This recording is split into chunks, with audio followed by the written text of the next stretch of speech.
So I just, because of what happened yesterday, I really want to take a minute to grieve for the families shattered by senseless gun violence.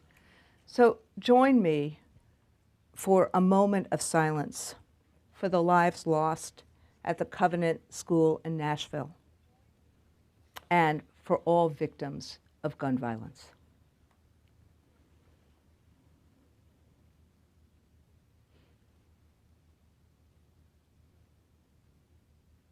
Their memories are a blessing. Zichronan Libracha. Today, we renew our call for common sense gun safety legislation, including a ban on assault weapons. This is an epidemic. It's an epidemic that our great nation must solve. And how many lives will be shattered before we have the courage to do what Scotland did, what Australia did, what New Zealand did, what other great democracies do? We must solve this epidemic, and that's up to us. So there is a saying, you don't have to love everything about someone to love them. I'm sure my wife, who is here with us today, Rabbi Sharon Kleinbaum, I'm sure she doesn't love everything about me, but she loves me. I, by the way, on the other hand, love everything about her. Saying that for the record. Nothing is perfect.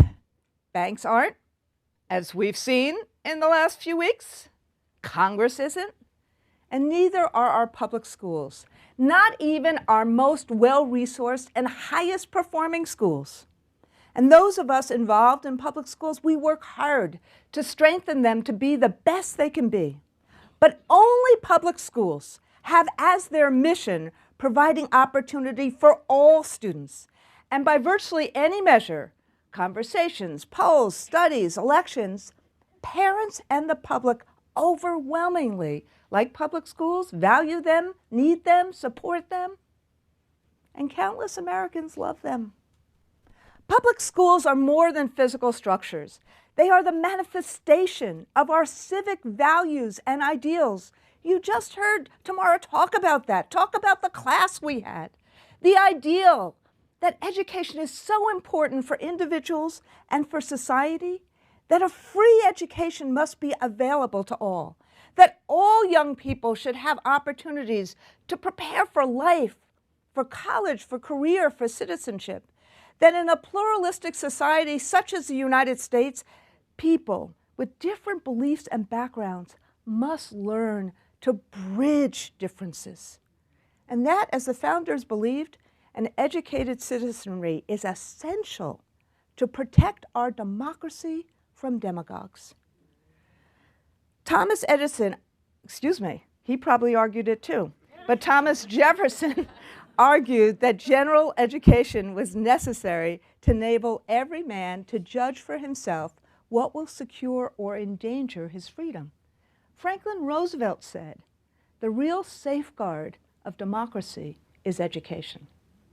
And Martin Luther King Jr., in accepting the United Federation of Teachers John Dewey Award, made clear education is the road to equality and citizenship. When kids go to school together, they become part of a community. Their families become part of a community. The community comes together at school, concerts, basketball games, science fairs. And for shelter and comfort when people are displaced by natural disasters, or, as we're now seeing in Nashville today, at vigils for victims of gun violence. In good times and bad, public schools are cornerstones of our community, of our democracy, of our economy, of our nation. But some people want that cornerstone to crumble and they're wielding sledgehammers. Attacks on public education are not new. The difference today is that the attacks are intended to destroy it, to make it a battlefield, a political cudgel. After former President Trump lost re-election, his key ally, Steve Bannon, declared that the fight goes right through school boards. And in a speech last year, Cultural War operative and a Governor Ron DeSantis appointee, Christopher Rufo, put it bluntly, and I quote his words, "To get to universal school choice, you really need to operate from a premise of universal public school distrust." To this end, he says his side has to be ruthless and brutal. Just think about that for a minute. And I would add, well-funded, which it is. The DeVos, Bradley, Koch, Uline, Walton Foundations, and others have poured many millions of dollars into anti-public education, pro-privatization groups with nice sounds like the American Federation of Children and EdChoice. The Betsy DeVos wing of the school privatization movement is methodically working its plan. Starve public schools of the funds they need to succeed, criticize them for their shortcomings, erode trust in public schools by stoking fear and division, including attempting to pit parents against teachers, and replace them with private, religious, online, and homeschools, all towards their end goal of destroying public education as we know it, atomizing and balkanizing education in America, bullying the most vulnerable amongst us, and leaving the students with the greatest needs in public schools with the most meager resources. That's their plan. It's an extremist scheme by a very vocal minority of Americans. It's hurting our efforts to do the work we need to do. And what is that work?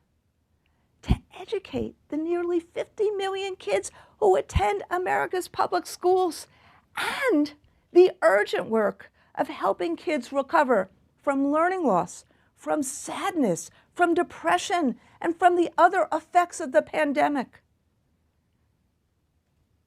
And what this division is doing, it's contrary to what parents and the public want. So let's start with defunding. I just want to tell a bit of a story of what's going on all around the country. This year alone, 29 state legislatures are considering bills to either create or expand existing voucher programs. That's on top of 72 voucher and tax credit programs that are already in 33 states, already subsidizing private and homeschooling, and all of this costs billions every year. Voucher programs are proliferating, even though research shows that on average, vouchers negatively affect achievement. The declines are worse than pandemic learning loss. In fact, vouchers have caused some of the largest academic drops ever measured in the research record. Proponents of vouchers used to argue they were a way for low-income and minority families to transfer out of low-performing schools. We've all heard those arguments. It's a way out for low-income minority families. No longer. Today, most vouchers go to families who already send their kids to private schools. And private schools are not required to follow most federal civil rights laws protecting students. So they can, and many do, discriminate, especially against LGBTQ students and students with special needs. I see the teachers and parents shaking their heads. So take the Universal Voucher Program just signed by Florida Governor Ron DeSantis yesterday. It will divert $4 billion from the state's public schools. That's just what we can count. Florida already ranks 44th in the nation in per pupil spending and 48th in the nation in average teacher salaries. So DeSantis is sending taxpayer dollars in the wrong direction. And then there are the culture wars. What started as fights over pandemic-era safety measures have morphed into fear-mongering. False claims that elementary and secondary schools are teaching critical race theory. Disgusting, unfounded claims that teachers are grooming and indoctrinating students. And pronouncements that public schools push a woke agenda, even though they can't or won't define what they mean.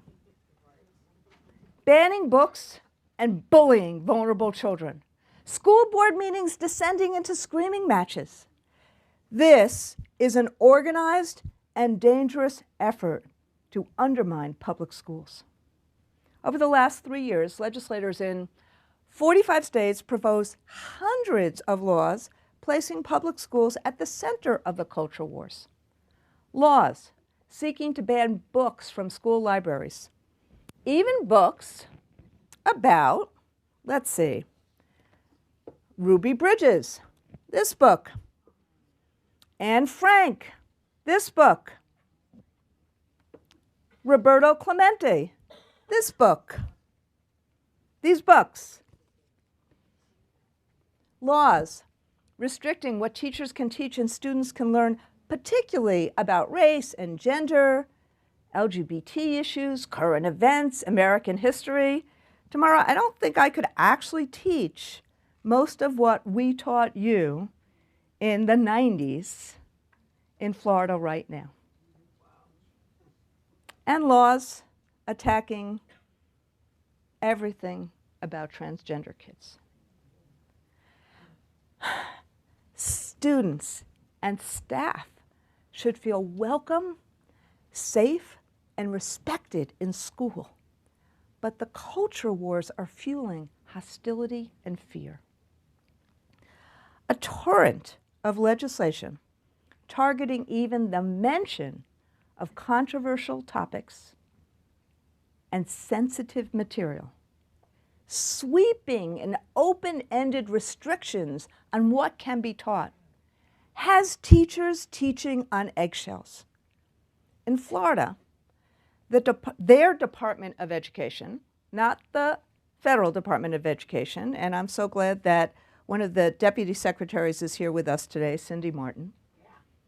In Florida, their Department of Education has threatened teachers and librarians with felony prosecution if they provide students with books that the state later decides are inappropriate.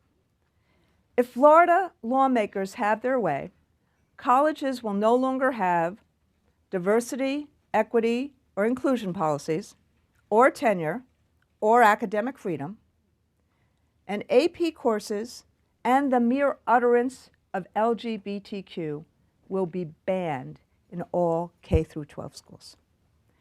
And just forget about the facts.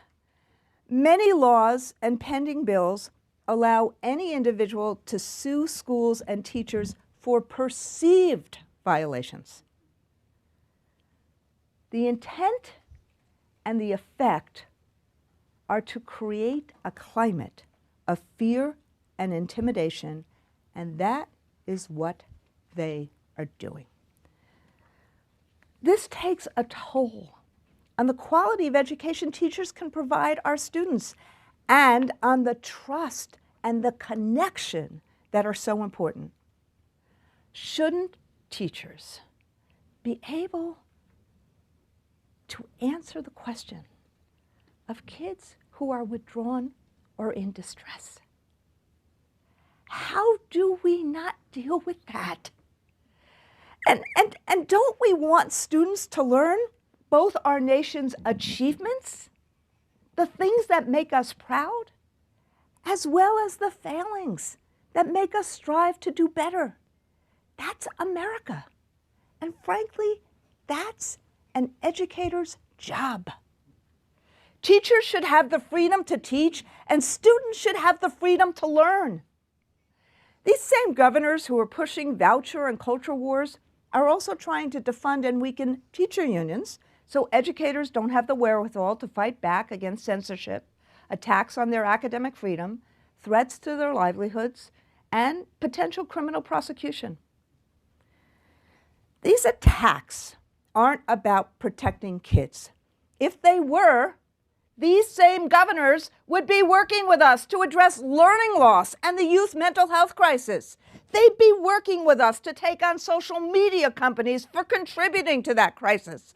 If these attacks were about protecting kids, they'd be working with us to fight against the leading cause of death of American children, gun violence.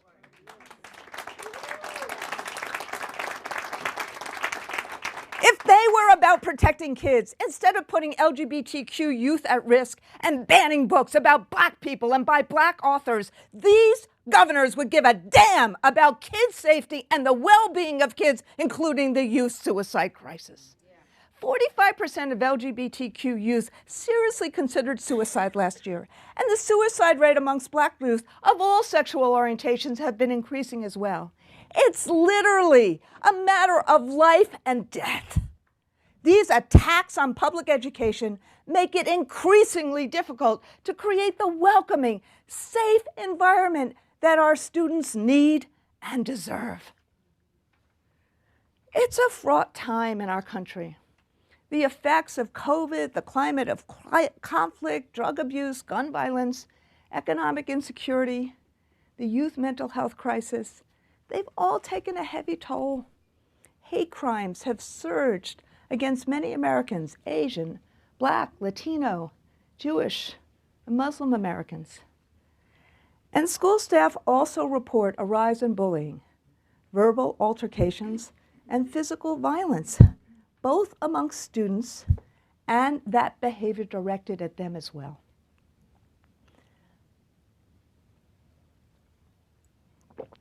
I recall a teacher saying that when her students are disruptive, it's not because they're bad, it's because they're sad. So many students have experienced isolation and trauma. They need help.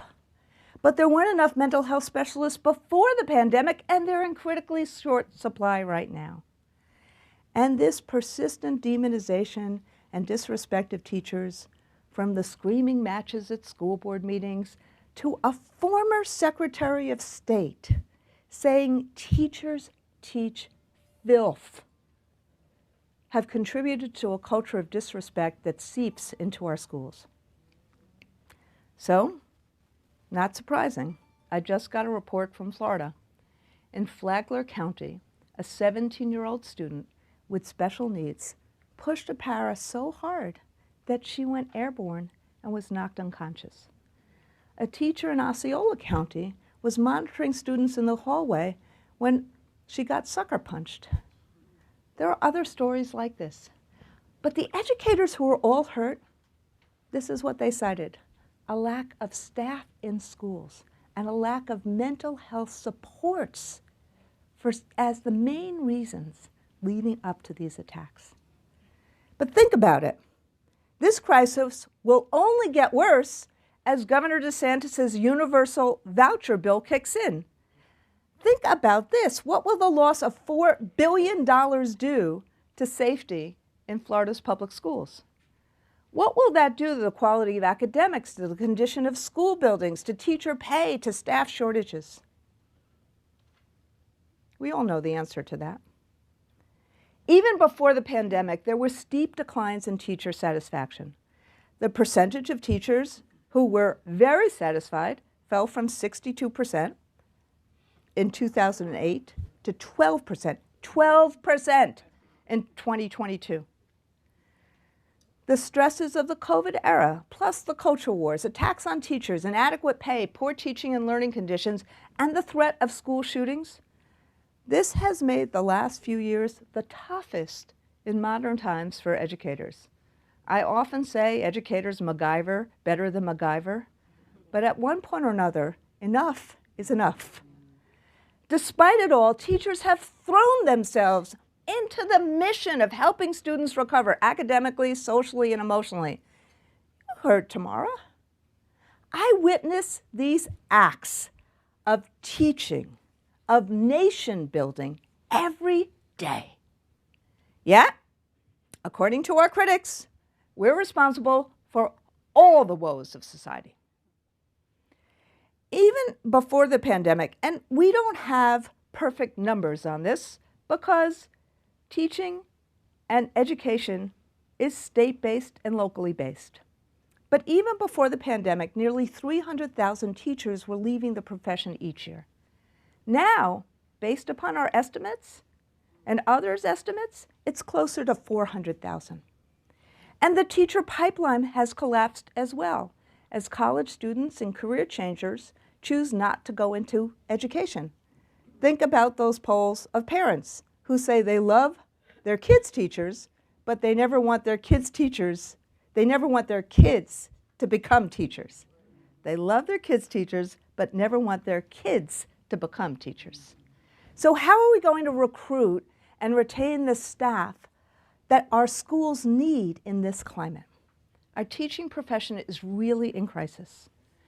And the reasons are obvious. It's in crisis because of all that's happening right now, but it's in crisis as well because of the poor teaching and learning conditions created by inadequate funding. You heard that before, what Courtney and Allison and Tracy said earlier. It's teacher pay, which has been falling relative to other college graduates' pay for the last 40 years. It's giving teachers all the blame and little authority. And it's the deprofessionalization of teaching that demoralizes an already beleaguered profession. I hear it all the time. And the last time I was standing on this stage, I talked about it as well. Teachers just want to teach. So, where do we go from here?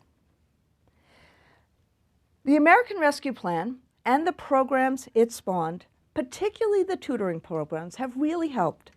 And we're grateful to President Joe Biden, Secretary Miguel Cardona, and the last Congress for the much-needed resources.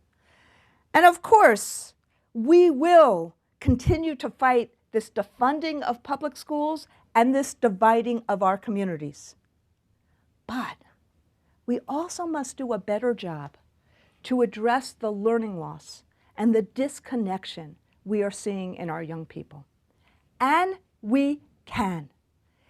We can make every public school a school where parents want to send their kids, where educators want to work, and where all our students thrive. We can. 4 strategies can help transform our schools to realize the promise and purpose of public education. Not just to overcome learning loss or get us back to normal, but to truly prepare all kids with the knowledge and skills they need for their lives, for college, for career, and for citizenship. These strategies can help us create safe and welcoming environments and bring the joy back to learning. The joy we heard from the parents here about extracurricular activities, about wanting to be in school.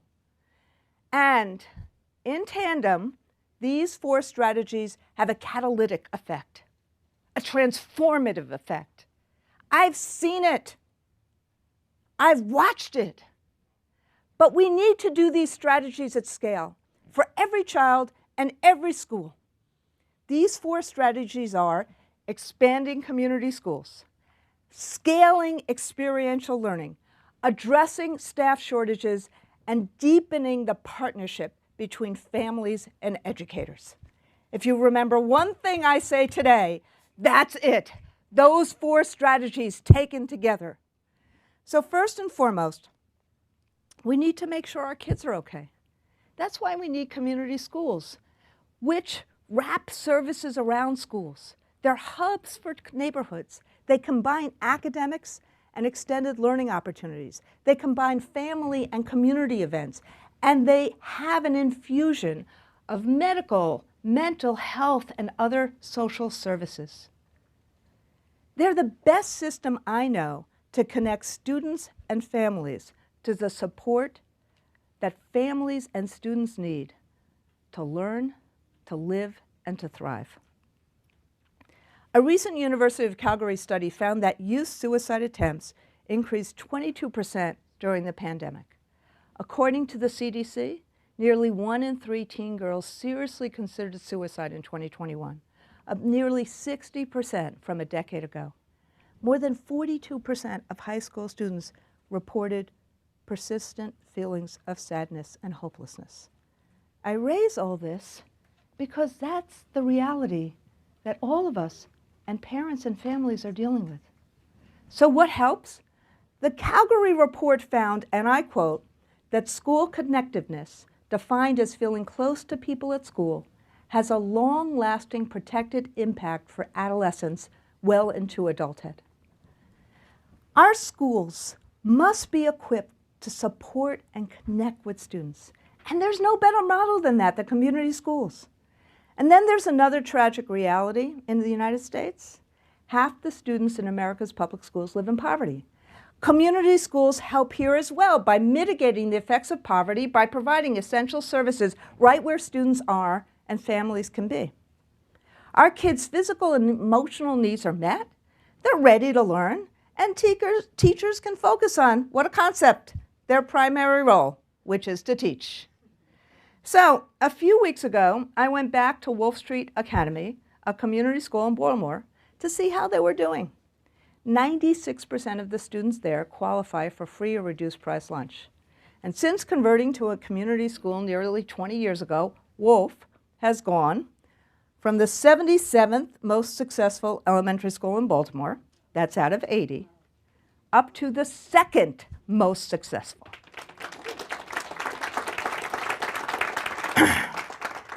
And like other community schools, when COVID hit, it was a matter of ramping up services, not having to start from scratch. So schools, community schools like Wolf, they have access to medical checkups, clothing, and mental health services. Families have food assistance, language support, and legal aid. And the school is a lot of fun. Just go there any day. And you're going to see a variety of after-school activities, including chess club, robotics club, Mexican folkloric dance, orchestra, a soccer league, and more. And just by the way, Wolf is a unionized public charter school. They became a charter under the Baltimore laws when they were forced to change their curriculum. And they said, no, we want to keep our curriculum, and we want to stay public, and we want to stay unionized. And that's what Wolf is. There are successful community schools in rural and suburban areas as well. We have a lot of New Yorkers here today. The Rome, New York Teachers Association in upstate New York started a community school with help from the AFT in 2016. Today, its connected model has spread to 14 school districts and provides everything from access to mental health services and dental care to food packages for weekends and holidays and, get this, prom dresses. You get my drift here. A recent RAND study showed that community schools in New York City found positive impacts on both attendance and graduation rates. In New Mexico, community schools in operation for 5 or more years have better than average student achievement growth and higher attendance rates, and employed people who wanted to be teachers and were highly effective. And in the Robeson High School in Philadelphia, they went from nearly closing to a 95% graduation rate after implementing the community school model. So AFT members have helped create 700 community schools across the country. and we see how they meet kids' needs. From Kimball Elementary in Washington, D.C., to Euler in Cincinnati, to Royal Allard Elementary in Los Angeles, and on and on and on. That's why we are calling for 25,000 community schools by 2025, and our call is gaining steam. California just approved another $45 million to make 1 in 3 schools a community school, and President Biden's budget doubles federal community school investment. We need to make this happen everywhere. Second, we can re-engage students through experiential learning, transforming their education experiences. And before anybody says, what's experiential learning? I will talk about it over the next few minutes. But think about it. Why do kids skip school? Why do they slump in the back of the classroom?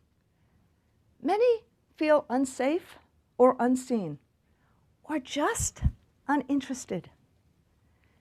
We must do better, and we can. Of course, fundamental academic subjects are important, but so is how we teach them.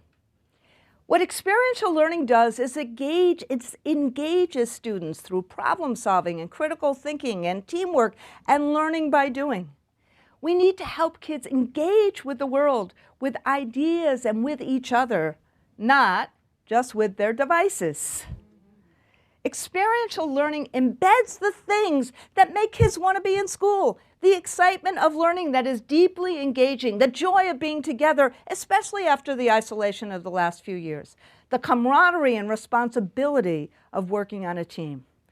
And in the age of AI and ChatGPT, this type of learning is critical to being able to think and write and solve problems and apply knowledge and discern fact from fiction.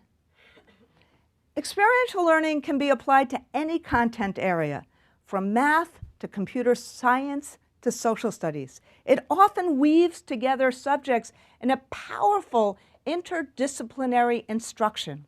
It can be adopted at any grade level. It can take place in rural, urban, and suburban schools. And it nurtures kids' natural curiosity and creativity. It's what robotics and debate teachers do all the time. You heard Tamara, it's what we did as AP Gov teachers at Clara Barton High School. But these opportunities need to be the norm, not the exception.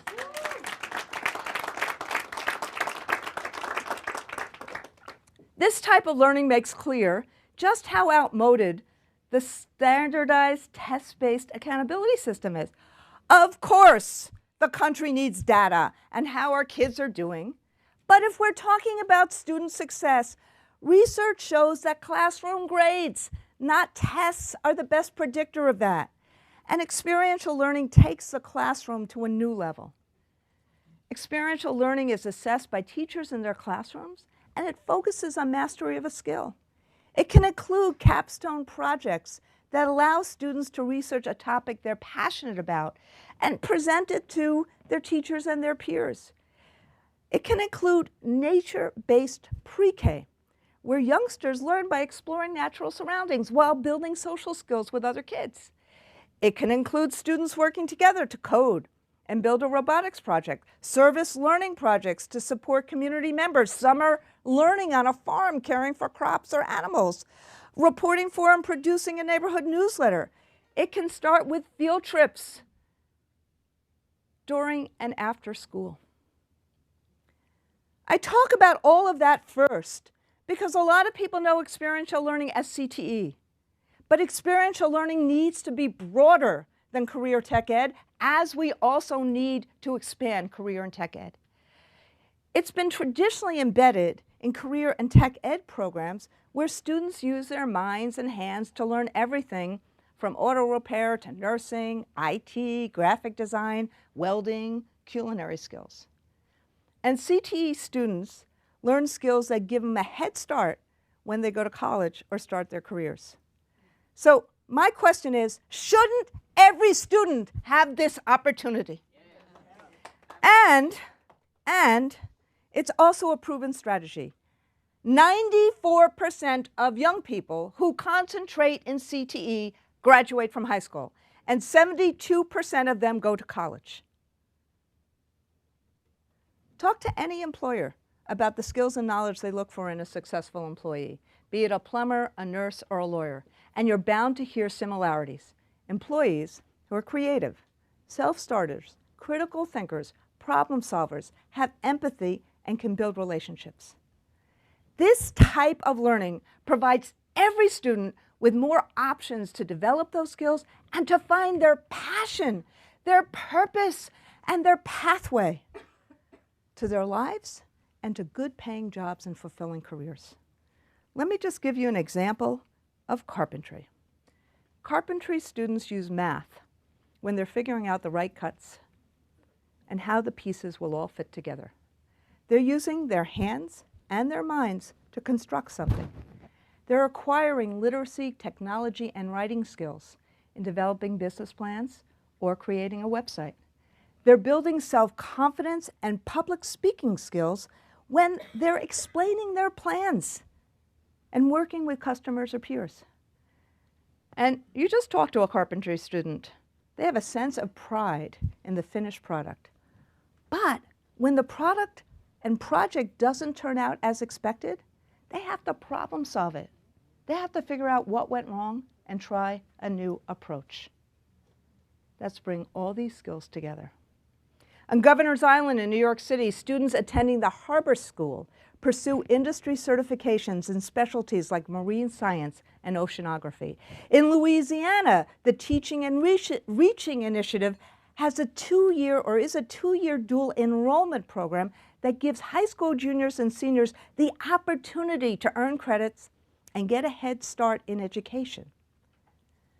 In Peoria, Illinois, CTE programs are preparing students for green energy jobs. And in Rio Rancho, New Mexico, public schools partner with a local college to provide stackable micro-credentials in robotics, coding, and automotive technology. So where am I going with this? Think about the opportunity here.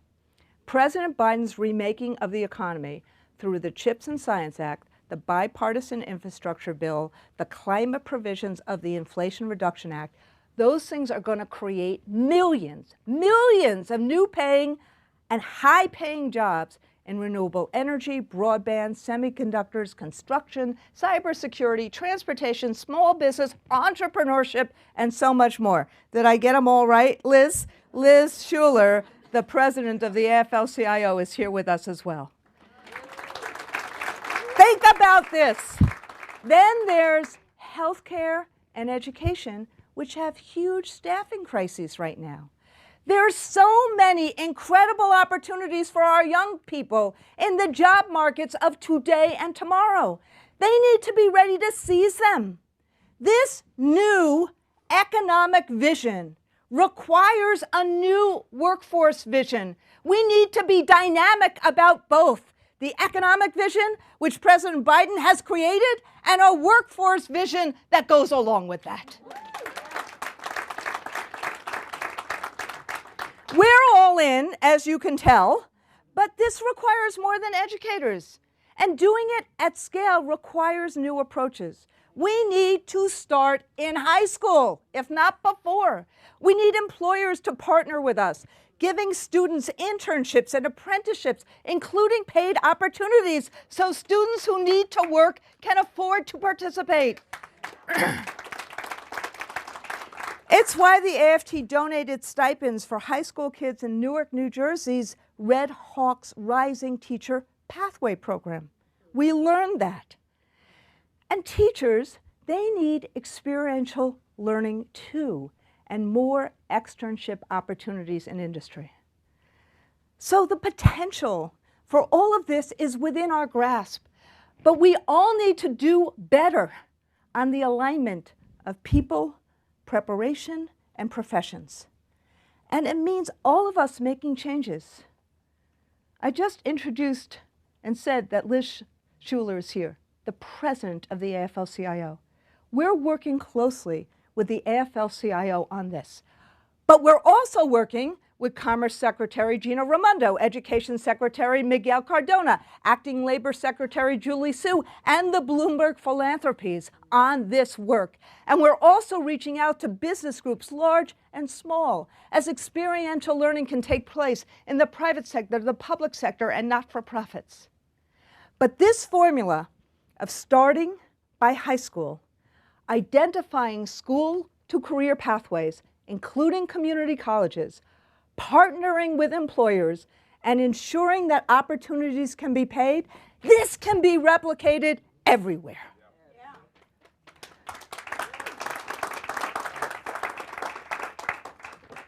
Third, for us to meet the needs of the 50 million children in our public schools, we have to revive the teaching profession. And we have to address the teaching and school staff shortages. And we have to take care of the educators we still have. So we know how to solve this. At our 2022 convention, AFT members unanimously approved the report our Teacher and School Staff Shortage Task Force had been working on for 7 months. The report is a blueprint with scalable solutions that every district and every state in the nation can implement. But what does it boil down to? Treating educators like professionals, appropriate pay, time to prepare for classes, a chance to collaborate with colleagues, the opportunity to participate in meaningful professional development, and the authority to make day-to-day classroom decisions. And, this should be obvious, but I need to say it, ensuring that they have the conditions to help students learn, like buildings in good repair, safe ventilation, smaller class size. The Kansas City Federation of Teachers recently negotiated a new contract, and they use the AFT Staffing Shortage Report as their blueprint. Now, every first and second year teacher will be mentored by an exemplary teacher who will be paid for serving as a mentor. The union secured the highest starting teacher salaries in the region and also increases to keep teachers in the profession. They won paid family leave for any parent, making them the first district in the state having this essential family benefit. I've asked Jason Roberts, the KCFT president, to be with us today, and he is. And my point is this. This is Kansas City, not LA, not New York City. Where there is a will, there is a way. Thank you, Jason, for being with us today. Look, I'm really worried about the well-being of teachers and school staff right now. You've all heard why.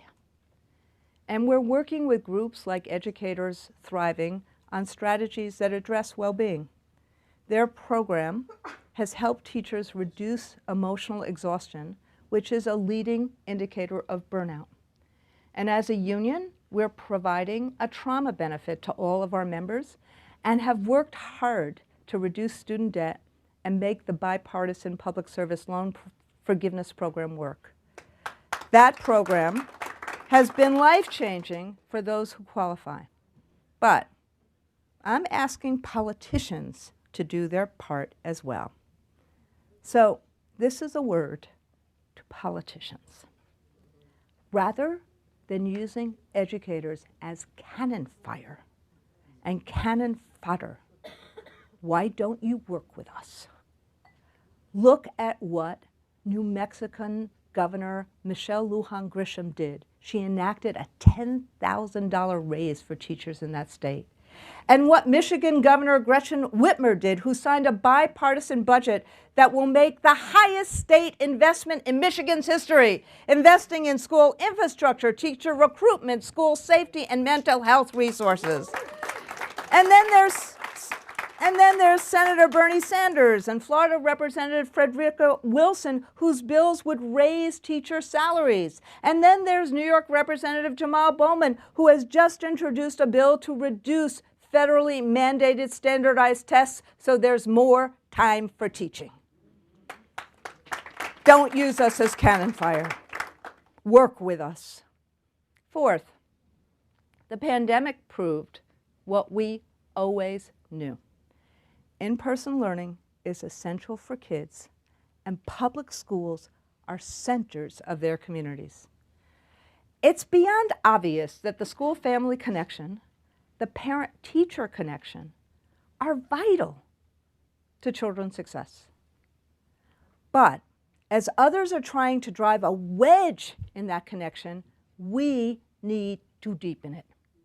PTAs are remarkable organizations. So are the many parent and parent-teacher groups like Red, Wine, and Blue, Parents Together, Moms Rising, and the Campaign for Our Shared Future.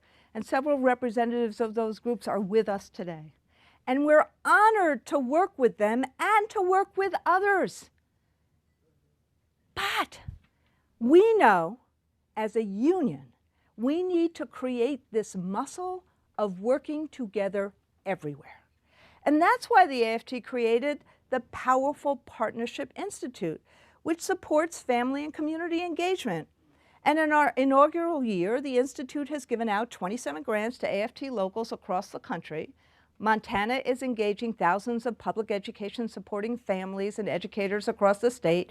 New Haven is working with educators, families, and students on fair student funding. And you just heard about the great partnership in Houston. Let's go further. Let's also be role models for how we deal with conflicts and disagreement.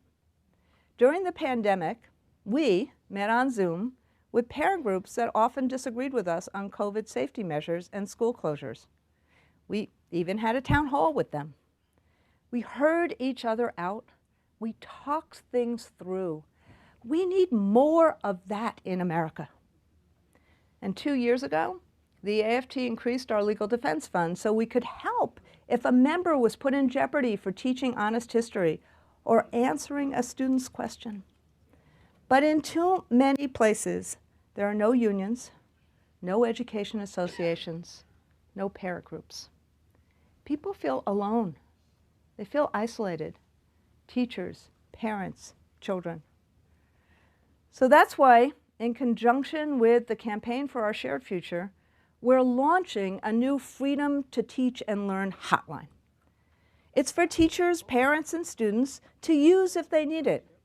It's a place to call if you've been told to remove a book from the curriculum or the library, or that there are topics that can't be discussed in your class, or that you can't teach honestly and appropriately, or politicians in your district or state are targeting vulnerable student groups, probably just to score political points. The Freedom to Teach and Learn hotline number is 888-873-7227. I'll say it again, 888-873-7227. These 4 strategies are all worthy on their own, but taken together, they're transformative. Community schools will help young people as well as their families recover from these punishing years and the scourge of poverty. It'll help them thrive. Experiential learning will prepare our youth with the knowledge and skills to seize opportunities in our changing economy, and it will be fun. To nurture and educate our young people, we need an educator workforce that is supported, respected, and compensated, befitting the vital role they have. And we need students' circle of care, families, educators, community members to be united in their support. That's our agenda. But this can't just be the work of our union or of school staff or of schools alone. This is the work of a great nation to ensure that our children's basic human needs are met so that they're ready to learn to their full potential. To exchange outmoded and test-driven ways of teaching and learning for effective and engaging approaches that excite students and prepare them to live to their dreams and aspirations. Our public schools shouldn't be pawns for politicians' ambitions. They shouldn't be defunded or destroyed by ideologues. We're at a crossroads. Fear and division, or hope and opportunity. A great nation does not fear being educated. A great nation does not fear pluralism. A great nation doesn't have a gun epidemic problem. A great nation chooses freedom and democracy and equality and opportunity, and all of that starts in our public schools. We, the United States of America, we are that great nation, and we must act together to defend, support, and strengthen our public schools, and we gotta do that now. Our children deserve no less. Thank you very much. Thank you.